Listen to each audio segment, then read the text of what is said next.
So everyone is now throwing around this $10,000 price of gold target that got me to thinking a little bit more about Jim Rickards and how he explains how, getting to this target, it's not just some pie in the sky number, but he actually breaks it down in an article about the non-deflationary implied price of gold under a gold standard, because if you take the combined M1 money supply in the world is about $24 trillion. So that includes the United States, China, the Eurozone, and Japan.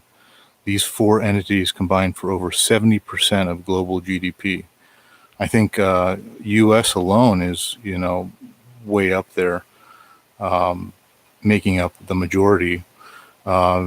So now the official gold in the world is about 33 tons.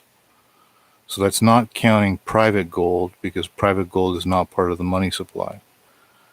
So if you wanted to make a gold standard, basically you would get the number of trillions of dollars that are out there, and then you divide it by the 33 tons of gold, and then you slap on a 40% gold, backing reserve. He comes up with 40%.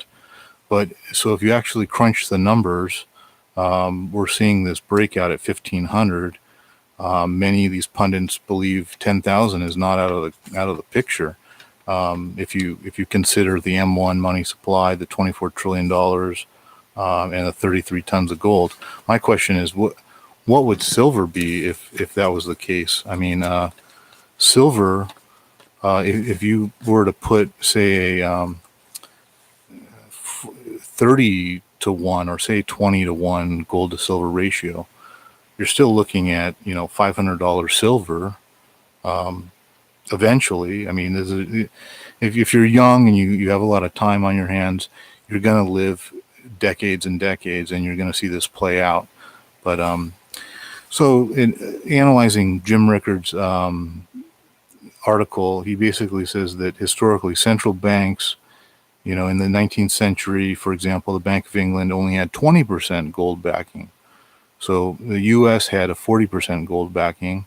So he just uses the higher number. He takes the 40%, like the backing, how much what the new ratio will be. So this 40% is a debatable figure, but it's sensible according to him.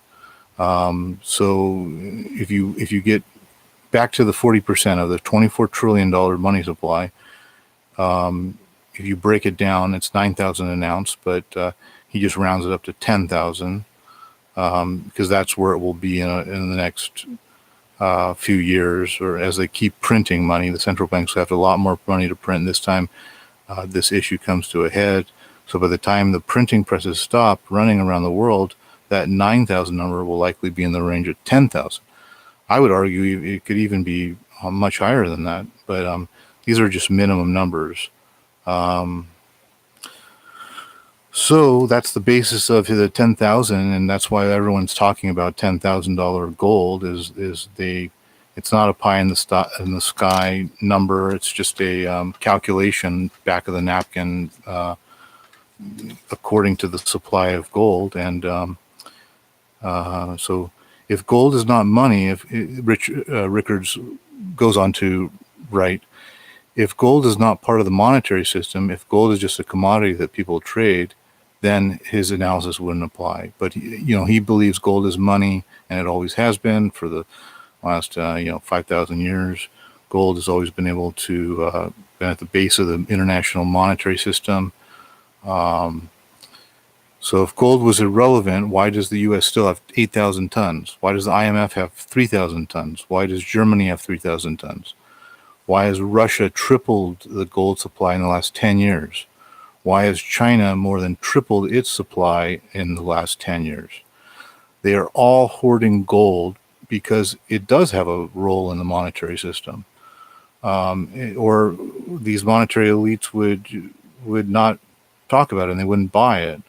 If you had the power of a central bank Why would you even need gold to be part of the equation? It takes away their freedom to print money. Nobody kind of gives the power up voluntarily, but they may not have a choice. So this is going to be forced upon them. A monetary system anchored to gold may be required to restore gold in the event of another financial collapse. So where's the catalyst? I think that we've already seen much of the move to 1500. I mean, this is acting as a huge technical catalyst or inflection point on the chart. If you look at the breakout and I don't know, was it 14? It was around 1400 or 1450. I don't know, but it's much higher now, and it's going a lot higher. I'm looking over at the U.S. dollar currency index, and I'm looking at 97.03. It was at 97.50 Friday for much of the day, unless it just suddenly tanked, or if that's a bad print. I'm showing that the U.S. dollar currency index is at 97.03, down 0.55% for the day. Maybe someone can comment in the comments, is that really what the index is at, or is that a bad print, or is that someone trying to paint the tape or whatnot? But so this is what's happening, and this is why people are talking about $10,000 gold. And I'm gonna please leave some comments in the discussion below. Please like, subscribe, etc. And I will talk to you later. Peace out.